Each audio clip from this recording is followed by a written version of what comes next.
Good morning. Good morning. Well, is it morning? It's noon, really. It's lunchtime. And you're still at your desk, right? One hand on your mouse. I know, it's you. The other's trying to eat. You're scrolling, you're reading, you're clicking through the emails that you didn't get to finish earlier instead of taking your break time. Maybe you're at home, standing at your counter, eating, feeding your face, right? While doing something else because you have to make that list for the next PTA meeting or whatever it is you have to do. Or maybe at work you decided, I'm going to just run across the street because I have to go to Walgreens to pick up whatever. And you never really stopped. Earpods in your ear, you're listening to me. And I am so grateful that you are, but you're not stopping. You're not taking that break that this is all about. We call it a break, but it's not. It's just a different kind of doing. And so you're listening to me right now, right? Because we know you're busy, but I bet you if I asked you what I just said, you couldn't tell me. You could give me a gist of what it was, but you really don't know everything I said. You're half listening, half eating, half resting, and half present. And don't get me wrong, we all do it. I do it all the time. It's still a bad thing, my bad habit that I do when I need to be present. We say we're taking time, right? But we're giving it to everything and everyone else instead of what we're supposed to be present with. And you're not you're not getting anything out of it because I know I don't because I'm only half there. And doing that, being half there, is why I miss out on so much. Why I have to go back or go back and watch something again. And in the middle of that, I have to rewind because I wasn't really listening and I wasn't really paying attention. Have you been there? Look, if you've been there, if this is you, if I am talking to you, and let me make sure I can see my chat. If I am talking to you, raise your hand right now because I can raise mine. That's me. I'm not perfect. None of us are. And we still fall back into those things. And so, one of the things I remember is my daughter used to call me out. And sometimes she does still now, but I don't do it that much anymore. But she used to call me out and say, she'd be talking to me and telling me about her day and all this stuff going on. And I'm, really? Wow. And I'm still doing what I'm doing, whether it's cooking or fixing this or sewing this, whatever it is. And she finally, I hear this voice saying, Mom, you're not listening. Oh my gosh, she's right. Because if she would have asked me what she just said, I probably couldn't tell her. I could tell her a word here, a word there, but I wasn't listening. And even now, my husband and I do this thing because we're in the same office, in our home office, and we're doing our things on our computer, right? And then we just start talking to each other, and the other person isn't listening because we don't know we're talking to each other. We could be talking to the screen, we could be watching a Zoom, we could be on the phone talking to someone. And so we don't even know. So our thing is when we're talking to each other, we have to turn and face each other and make sure we get each other's attention because otherwise it's a waste of time. So, look, because we don't give people our full attention or they don't have our full attention, we're saying without words, really, and I hate to say this, but what I'm doing matters way most than anything that you have to say. And well, I hate to say this, it's kind of disrespectful, even when it's unintentional. Even though you don't mean to be saying that, you are. You're saying, I don't respect you enough to give you my full attention. And we hate when people do that to us. When we're talking and someone's scanning the room or half listening, I'm gonna tell you that's one of my pet peeves because it makes me feel invisible. When you're in a conference or you go to an event and you go up to the person who just gave that speech or the person who put everything together and you just want to congratulate them and tell them just how much what they said impacted you, and the whole time you're talking to them you're watching them look around the room, scan the room, um, half listening because you know that's what's happening because you do it and you know what it looks like, right? And that's saying what you have to say right then is really not important and you feel invisible. But here's the thing, we're doing the same things to ourselves, to our God, to the people that we say matter the most, even though we don't realize it. That fragmented attention, because that's what it is, has become our normal. A nervous system overload. It's misfiring, it's jittery, it's stretched thin, and nothing good comes out of this. How many times have you been in the middle of saying something or in the middle of doing something and you like, what was I just doing? Because your mind is already moving to the next task. Have you ever caught yourself thinking, ugh, I did it again? I can't believe that I did that again. That half smile moment where you know you've been caught red handed by yourself. That's nothing to be ashamed of. It's just awareness. It means that you're catching yourself now, that you're not just moving through it. And awareness is where alignment starts. If you were right here with me right now and we were talking, do you know I'd put my hand on both of your shoulders and just say, stop. Just stop it. Now breathe. Now think. What are you trying to do? Just think. What are you trying to do? Who are you actually giving this moment to? What are you actually giving this moment to? That right there. That pause. If you've got to feel my hands on your shoulder, that pause is the beginning of reordering what matters. And who doesn't want to reorder what matters based on what's going on in their life right now? If that's you, go ahead and say me in the comments because I think this is so important. So, if you're watching this on your break time, I'm honored. Let me say that off right up front. And I want you to stay here because I want us to talk about what alignment really looks like when you stop proving through being available and start showing up whole. And this break time live today, right here, is where we're going to reset what connection really means and what it looks like. So here's the thing, I'm going to be real with you. We don't wake up one morning and all of a sudden decide to live like this.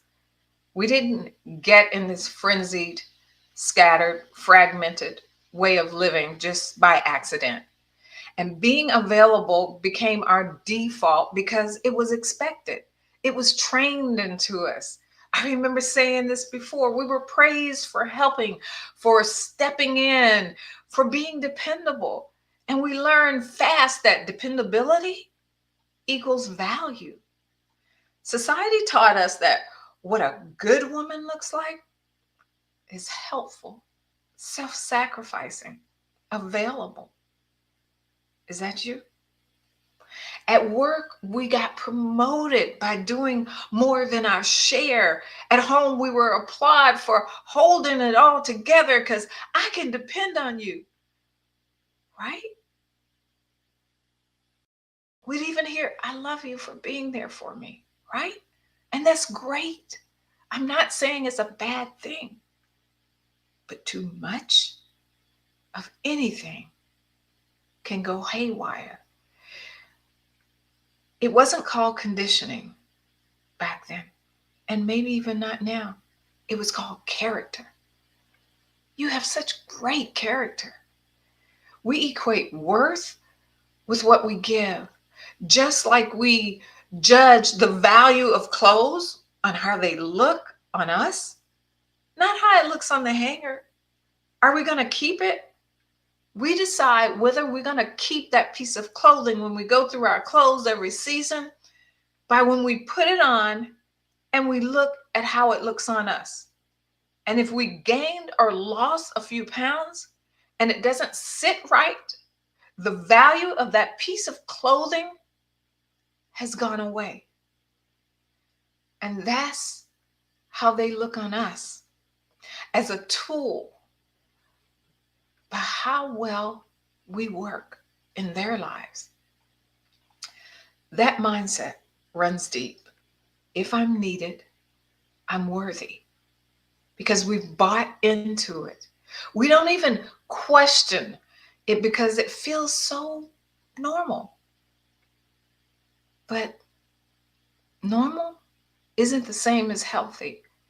We've been trained to measure our value by what we do for others instead of who we are when we stop doing. Did you get that? And deep down, we know it. We don't need someone to point it out. We feel it even before, well, we feel it every time that we say, I can't do this anymore. How many times, let me know, how many times, go ahead and use the raise your hand emoji. How many times have, well, you said to yourself, I can't. I can't do this anymore. I can't keep doing this anymore. And the truth isn't, I can't. If we're 100% honest with ourselves, what the truth is I don't want to live like this. I don't want to keep living like this anymore. This isn't who I am. This isn't who I want to be. And that right there, I don't want to, is where choice starts. That's the moment that you start challenging all that training, all that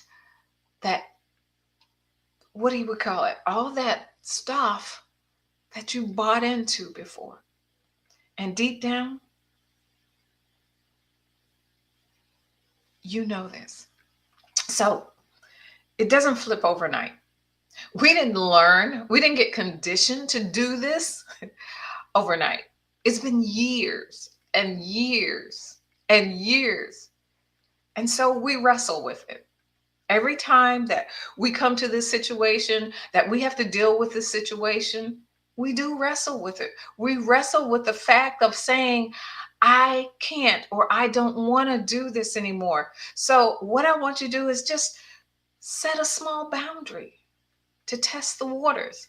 Just something simple. And when you keep it, woohoo, that's a win. Then comes that awkward part. How many times have you set a boundary in the past? Kept it? You celebrated it. You were happy. And then that awkward part started. So, you know, I want you to do something different next time. I want you to do a physical no. Your body wants to step back into that old pattern, right? But you catch yourself. But this time, what I want you to do is I want you to say, no, no, no, no, no, ain't gonna do it. But I want you to say it out loud. Just hearing yourself say no, that's progress. And you don't have to do all this alone. I don't do it alone. I have support. I have what I call my front row. And sometimes you need these people that you trust to help you check your thinking. Be wise about who's there, though. Who are you allowing in your front row? Not everybody gets access to you and your processes and your thought processes. And for me, sometimes it's my husband. My husband has such an amazing logical way of thinking through things. And then when I want to talk about faith based things, oh, he is the person to go to. I even tell my grandchildren when they ask me questions, I'm like, you can ask me and I'm going to answer it. But the one that you really want to talk to is Pop Pop. And the thing is, he is like so grounded that I love to run things by him. And then sometimes I ask my girlfriend because they're for the emotional side. He doesn't want to get into all that emotion stuff. But my girlfriend, all I got to do is say, hey, this is what I'm thinking. This is what I'm feeling. Am I overfeeling it? And am I giving too much to it? But the thing is, know who you can go to, know who you can talk to. Because you can't tell just anybody anything or everything about your life. And the thing is, alignment doesn't mean you're available to everyone. It means you're available to the right ones, including yourself. That's where connection, real connection, starts to feel real again, not forced, not performed, but clean and true because you're present, you're being honest, and you're honoring yourself as well as others. But before we reorder anything, even though I said we were, before we reorder anything, we have to be honest about what this pattern has already cost us. Because if you don't see that, you don't think it's important enough. And that's what I want to talk about now. Once you start seeing that and you realize that you started building your life around being available, the next question is, like I asked, what's it costing you? What is the cost to your everyday life, to yourself? Because misalignment doesn't just make you tired. It starts breaking down how you relate to people. And a lot of times we don't even realize it. You might not even notice it at first, but it shows up strongest in your relationships. One day you realize that the conversation feels, well, shorter. You don't have time for that. You don't want to deal with that right now. Or you're on edge and your remarks or your comments back to them are sharper, more irritated, more frustrated. Or maybe even you feel emptier, like you really can't connect to anyone anymore because I really don't have much to say or much to talk about because I'm so caught up in doing and being for everyone else that I really don't have a life to talk about. You're managing people, deciding what to say, how to react, how to smooth it over just to get through. And that's survival, not connection. Does this sound like you? If this sounds like you, go ahead and, if you're bold, put a sad face in the comments. Most of us won't say it, but what we're really doing is a sense of manipulation, not the ugly kind, but the human kind. We shape the moment so that we can stay comfortable, so no one gets upset, so we don't have to face what's really off, not quite right. We've been doing it so long that we don't even hear it even more anymore. We don't even realize that that's what we're doing. But if you have to manage people to keep peace, then what kind of peace is that? Ask yourself, what would happen if I stopped? If I let people react however they really feel? I'm not responsible for their actions. I'm responsible for mine. Would the relationship move, grow, or die if you allowed that to happen? That's the real test of alignment, because some connections only survive when you're out of integrity. But what happens when you're in integrity of who you are? Are they willing to accept that part of you? And if they don't, is that a relationship that you really want to stay connected in? That's why you have to reassess your relationships from time to time, at least once a year, because we make new connections all the time. So ask yourself, do we still have anything in common? Or are we just here because it's familiar and it's what we do and you've always been there? Or you're who I turn to for this, but this isn't happening in my life that much anymore. Am I staying because it's healthy? Is this person healthy for me? How do I feel after I leave their space? Or am I staying because I'm afraid of what will happen if I walk away? Those are hard questions, real hard questions. And you know what? They take courage.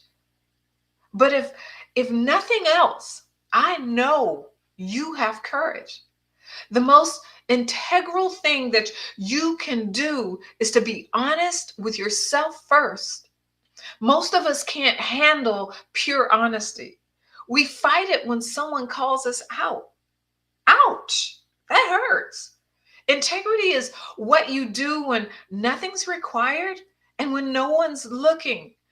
That's the alignment that we're talking about. Living the same truth privately as you do publicly. And how many of us can stand here and raise our hand and say, yes, all the time, 100% all the time, I do publicly is the same thing and the same way I feel privately. When you finally see it, you may not like it. And you may not like the answers that you gave to some of those questions. And you may not even like how you handled a specific instance. But you're human, just like me. You can always change that the next time. Because you know what?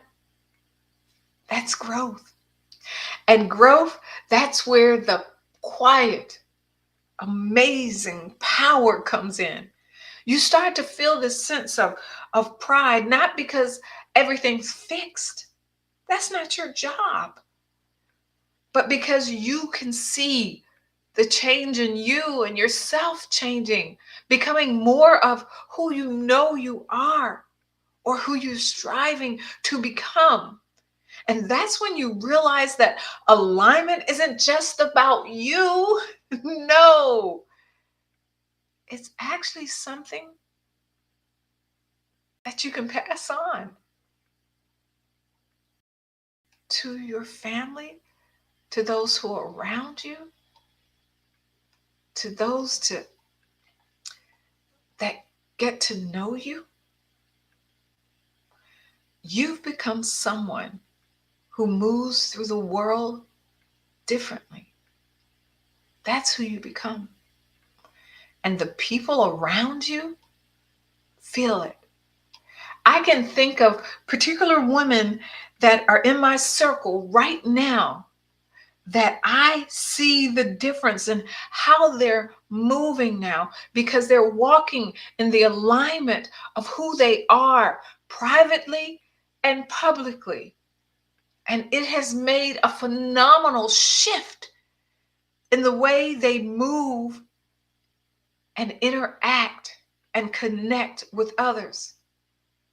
So the question now is, if we've been so out of alignment, how do we reorder back to that, what matters?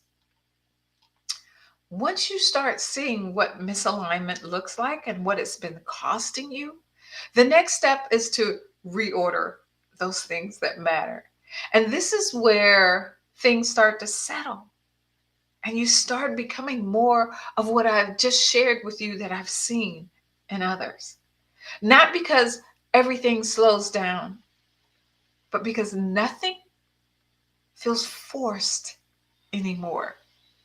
Alignment isn't about balance or getting everything perfect. It's about flow. When what you say, what you do, and what you believe are all moving in the same direction, right? You know that you're in alignment when noticing doesn't feel forced, when absolutely nothing feels forced.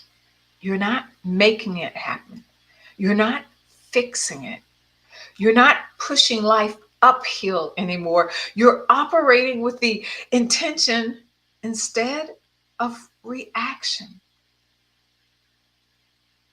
You're being very focused on what your intent is. And it doesn't mean that your day is empty. Everything's not going to float away. There's still going to be the things to do, the things that need to be taken care of. You can be busy. Get this. You can be busy, but your busyness can be intentional. And that's a whole different feel. There's a rhythm. It's not frantic, not scattered. Things get done cleaner, quieter, and with fewer mistakes because there's intention and there's focus on the things that matter. You stop rushing and you start moving right in flow, in rhythm, in alignment. And alignment shows up in how you handle your demands. You stop rescuing everyone from their own chaos. When someone brings you a last minute fire, say at work, say it's your boss, right? You don't just jump in. You start asking questions like, especially if you're boss. And when something's last minute, you say, you have me working on these things right now, and I just want to clarify which of these should move to make room for what you're talking about needs to be done right now. I don't want to let anything fall, and so you know what's more important for you. So which one do I need to move aside so I can get this done? No disrespect. You're just asking them to tell you the order that you want things to be done in because you can't do all of it. And in order for you to take on that new task, something has to be moved aside. And because they've given you the task, it's their responsibility to tell you what moves aside. You're not defiant. You're responsible. You're being responsible in the job and the task that you've been given to do. And you hold others to that same responsibility. If you need something from them, say someone asks you to do a task for them, but in order for you to do that task or do that thing, you need something from them. to do it correctly, then you wait until they deliver that to you. Because your completing that task is on them doing their part, not you stepping in and doing it for them. Because what are you teaching them? And what are they learning? Now, at first, excuse me, people won't like it. They're used they're used to you fixing everything and taking care of everything and fixing it all, right? But the more you practice this, the more you do this, the stronger you get at knowing what's yours and what's not. And that's the internal shift that happens, that discernment. You start seeing clearly what belongs to you and what never did, what you took on that wasn't even yours to handle because you could do it faster, easier, quicker, plainer, whatever, clearer, whatever verb you want to put on it, whatever descriptive word you want to put on it. But the part that most people miss, when you start requiring ownership from others, you have to require it from yourself as well. So if you've done something, own up to it. My bad. I didn't mean to do that. I'm sorry. Alignment isn't just about outward boundaries, it's inward accountability. You start admitting where you've dropped the ball or held on to something that wasn't yours. It's not easy, but it's how integrity gets rebuilt. Once you start living like this, that fog lifts. You start seeing who people really are, and they start seeing you. Some relationships actually deepen through this process as you walk through it. Some drift, and some they fall away completely.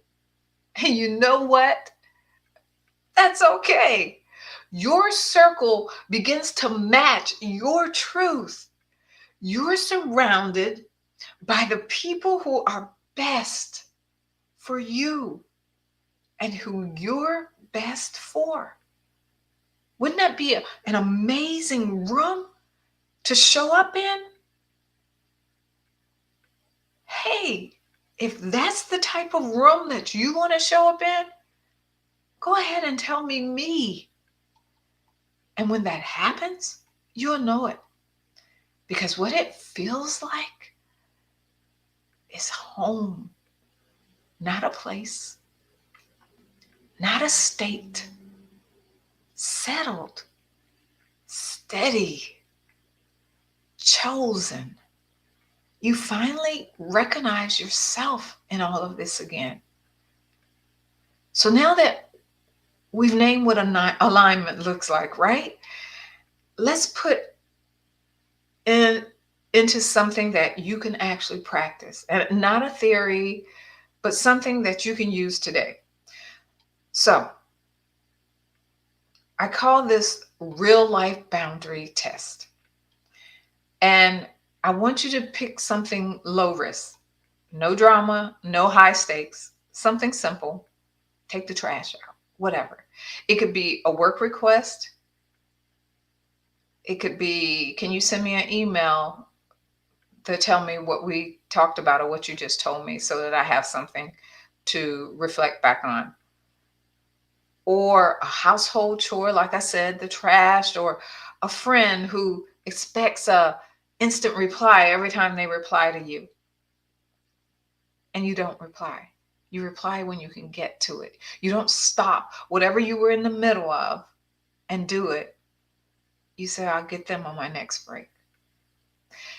Instead of jumping in, what I'm asking you to do is to pause. Ask yourself a few quick questions, just real quick, long enough for you to think about it. Where does this fall in my list of priorities? Simple. Where does this fall in my list of priorities? If I take this on, what moves? What moves down that list? And who actually owns this task or this thing? Me or them? Is it mine to even worry about? You're not refusing to help, not at all. You're handing ownership back where it belongs, especially if it's not yours. But if it's yours, you're taking accountability for it. You might say, here's what I already have on my plate. What should shift? This is what I have that I need to do today. What of these tasks, these things that I wanted to do, can move to tomorrow? Once once you realize that, you can move forward, right? So at home, like I said, it could be, can you take the trash out tonight? And then let it go. Don't worry about it. Don't even do it if they didn't do it. You gave that ownership to them. And at work, it can be as simple as, I'll help where I can, but I can't drop what I'm doing now. So they understand where they fit in your priorities. And then watch what happens next. And I want to know. Notice that the world doesn't fall apart. The task gets done, or it doesn't. But either way, life goes on, right? You didn't have to fix it, save it, or carry it, or do it. And that is ownership in motion. Now, pay attention. Here's one final thing I want you to do. I want you to pay attention to your body. You'll feel the tension first when that text comes on your phone, or someone asks you to do. First thing happen, your shoulders get tight, or your breathing kind of shortens.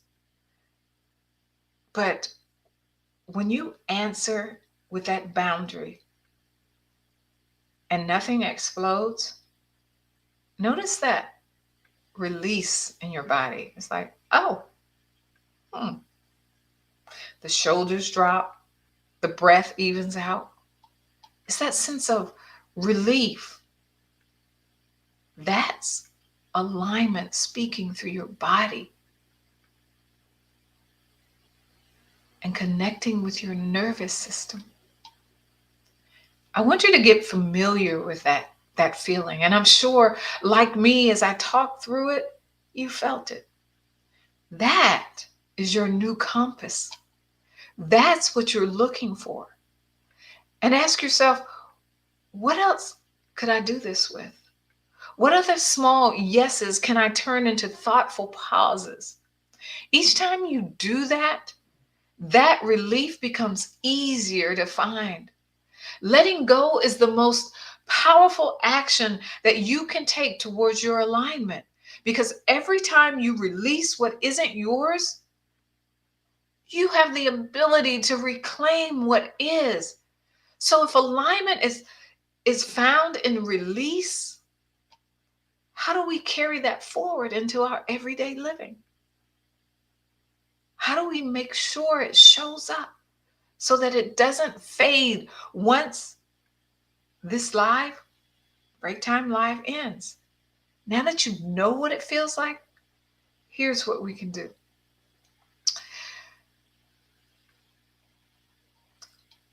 Now that we've tested this in real life and you've seen what alignment can feel like, don't chase it, just notice it. It isn't a moment, it's a rhythm that you live by. It's like a dance. It's like a new, what I like doing all the time, line dance. And once you find the move and where you turn this way and when you do this, once you get it, oh, it's on. And then every time that song comes up, you get back in that rhythm. And even though you may forget the steps for the first 2 seconds, a couple of seconds, as soon as you see it again and you start moving your body that way, all of a sudden it comes right back to you. This week, I want you to catch yourself in real time The next time you feel that old reflex and you're about to jump in, about to say yes, pause. Remember the new rhythm, that new dance. Ask yourself, is this mine? Hmm. And if not, hand it back. That's how you start building that muscle. That's how alignment becomes your default. And when you do catch yourself, don't beat yourself up. Hey, you caught it. Smile and say, you didn't get me this time. With a smile. It's nothing to be sad or discouraged about because you noticed it. That's awareness and that's growth talking. It's the sound of someone finally walking in her own truth. Alignment is the space of no more continuing, the end of pretending, performing, and pushing. It's one of the most satisfying places that you'll ever sit in as an individual. It's the power that doesn't need to be proved. And it's walking in your truth, clear, calm, and collected. So this week, I want you to stay with that rhythm. Learn the line dance of alignment. Keep building around that feeling of relief, that release in your shoulders, that calm in your mind. Whatever it felt like for you, keep living in that. Because every time you lived from that space, you reinforce the truth. Alignment is not found, it's chosen. I want you to keep walking in your truth, steady, aligned, and powerful. And look, if this really hit you, sat with you, spoke to you, then I want you to join me most Thursdays at noon for your break time where we can talk together and share because that's where we'll pick up next week. Until next time, I'm Michelle O'Neill and you're on Break Time Live. Take care. Bye bye.